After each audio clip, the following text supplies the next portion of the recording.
જય માતાજી મિત્રો, મારી ચેનલ મમતાની રસોઈમાં તમારું સ્વાગત છે। આજે આપણે બનાવીશું ઠંડી રોટલી એટલે કે વધેલી રોટલીમાંથી એકદમ નવો જ યુનિક નાસ્તો જે તમે પહેલાં તો ક્યારેય નહીં બનાવ્યો હોય। ખાવામાં એટલો ટેસ્ટી કે તમે વારંવાર આ નાસ્તો બનાવશો અને ઠંડી રોટલીમાંથી તો બનાવશો પણ તમે વધારે રોટલી બનાવીને પણ આ નાસ્તો બનાવશો। એટલો એકદમ ટેસ્ટી આ નાસ્તો બને છે અને બનાવવો પણ એકદમ સરળ જ છે। તો અત્યારે વધેલી રોટલીમાંથી નાસ્તો બનાવવા માટે મેં સાંજની વધેલી ઠંડી રોટલી લીધી છે। તો અત્યારે મેં 4 રોટલી લીધી છે। તો હવે પહેલાં આપણે આ રોટલીનો નાસ્તો બનાવતા પહેલાં તેની સાથે ખવાતી એક ચટણી તૈયાર કરી લઈશું। તો ચટણી તૈયાર કરવા માટે અત્યારે આપણે એક નાનો મિક્સર જાર લઈ લઈશું અને મિક્સર જારની અંદર અત્યારે મેં લીલા નારિયેળના ટુકડા લીધા છે તે અંદર લઈ લઈશું। જો તમારી પાસે લીલું નારિયેળ ના હોય તો તમે તેની જગ્યાએ શેકેલા સિંગદાણા પણ લઈ શકો છો। તેની સાથે આપણે 2 લીલા મરચાં લીધા છે જે મીડિયમ તીખા હોય તેવા, સાથે એક ટુકડો આદુને આ રીતે ઝીણું કટ કરી લીધું છે। તેની સાથે અત્યારે મેં લીલી કોથમીર લીધી છે જેને ધોઈ લીધી છે તે અંદર લઈ લઈશું।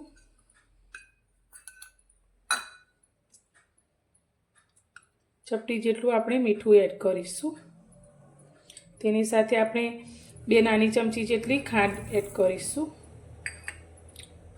અને સાથે આપણે અડધા લીંબુનો રસ લઈ લઈશું।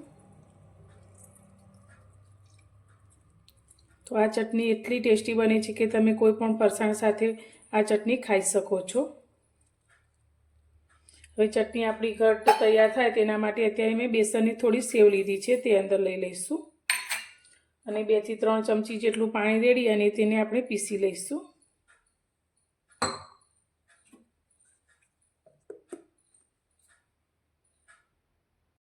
તો ચટણીને આપણે પીસી લીધી છે। તો એકદમ સરસ એવી લીલી ચટણી આપણી બનીને તૈયાર થઈ છે।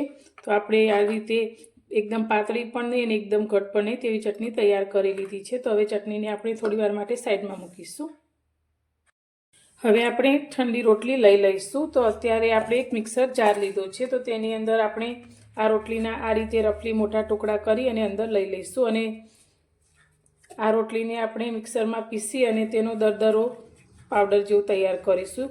તો બહુ મોટું પણ નહીં અને એકદમ સાવ ઝીણું પણ નહીં, તે રીતનું આપણે તૈયાર કરવાનું છે। તો બધી જ રોટલી આપણે આ રીતે ટુકડા કરી અને અંદર લઈ લઈશું।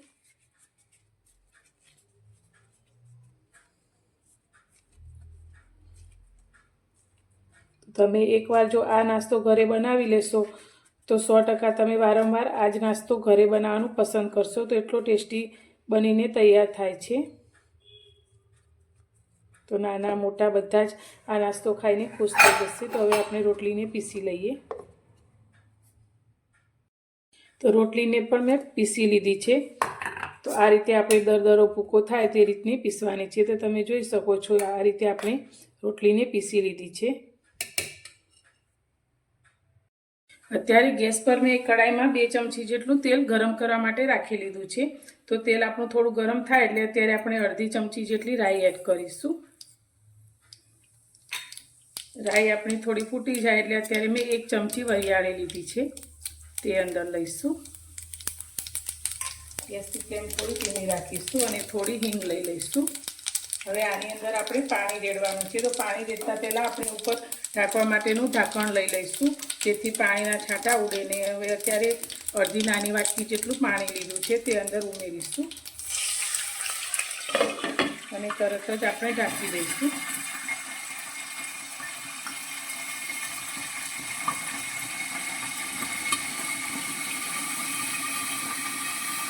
તો તમે જોઈ શકો છો આ રીતે પાણી ઉડવા લાગ્યું છે એટલે આપણે ઉપર ઢાંકણ પહેલાં ઢાંકી દેવાનું।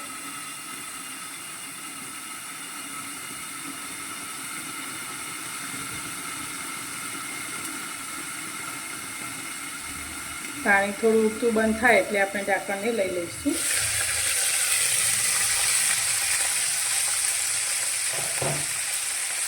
હવે તેની અંદર અત્યારે આપણે અડધી નાની ચમચી જેટલી હળદર એડ કરીશું, સાથે આપણે 1 ચમચી જેટલું લાલ મરચું એડ કરીશું। અત્યારે મેં 2 મોટી ચમચી જેટલી ખાંડ લીધી છે તે અંદર લઈ લઈશું અને તેની સાથે જ અત્યારે આપણે અડધું લીંબુ લીધું છે, જેનો રસ આપણે અંદર લઈ લઈશું.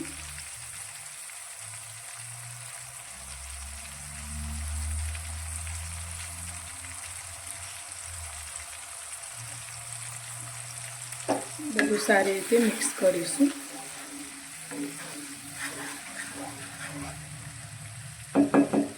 હવે આપણે જે રોટલીને પીસીને રાખી છે તે રોટલી કઢાઈમાં લઈ લઈશું.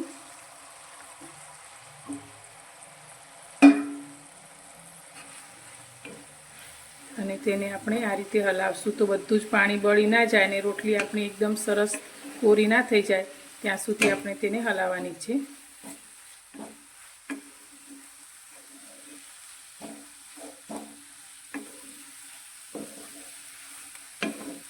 તો અત્યારે આ રીતે રોટલી આપણી થોડી ઢીલી લાગે છે, પણ જેમ જેમ તે પાણી બળતું જશે તેમ તેમ રોટલી આપણી એકદમ સરસ છૂટી થતી જશે.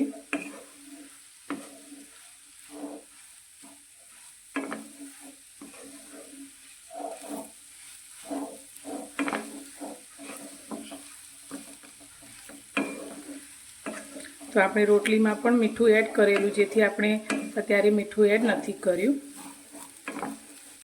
તો 2 મિનિટ આપણને આ રીતે હલાવતા થઈ છે ને તમે જોઈ શકો છો રોટલી આપણી એકદમ સરસ રીતે કોરી થઈ ગઈ છે.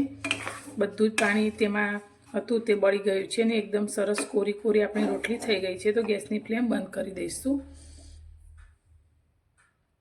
હવે અત્યારે મેં આ રીતે એક મોટી પ્લેટ લીધી છે. હવે પ્લેટની અંદર અત્યારે આપણે રોટલી જે તૈયાર કરી છે તે લઈ લઈશું. તો તમને જો સેવ ખમણી ખાવી પસંદ હોય તો તમને આ નાસ્તો ખૂબ જ પસંદ આવશે.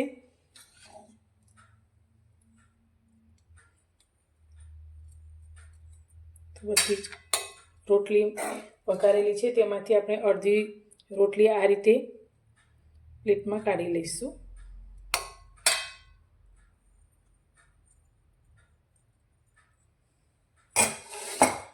હવે ગાર્નિશ કરવા માટે અત્યારે મેં કોપરાનું છીણ લીધું છે, તે ઉપર આ રીતે લઈ લઈશું.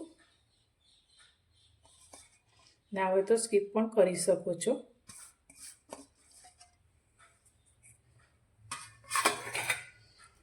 તેની સાથે આપણે થોડી કોથમીરના પાન લઈ લઈશું. હવે અત્યારે મેં થોડી બેસનની સેવ લીધી છે, જેની તે ઉપરથી લઈ લઈશું.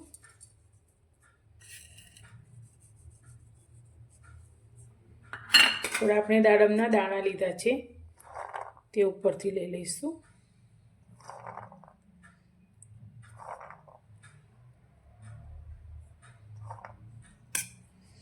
હવે આપણે જે લીલી ચટણી તૈયાર કરી છે નારિયેળની, તે આપણે થોડી થોડી ઉપર આ રીતે લઈશું.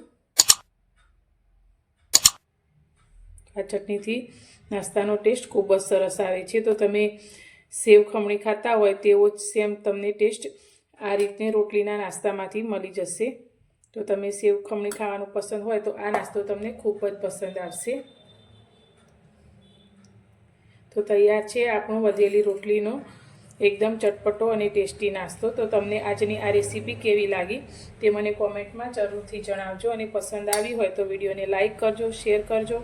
અને મારી ચેનલ પર નવા છો તો ચેનલને સબસ્ક્રાઈબ કરવાનું બિલકુલ ભૂલતા નહીં. તો તૈયાર છે સેવ ખમણી જેવો આપણો વધેલી રોટલીનો નાસ્તો. તો એકવાર જરૂરથી ટ્રાય કરજો. તો ફરી મળીશું એક નવી જ રેસીપી સાથે નવા વિડીયોમાં.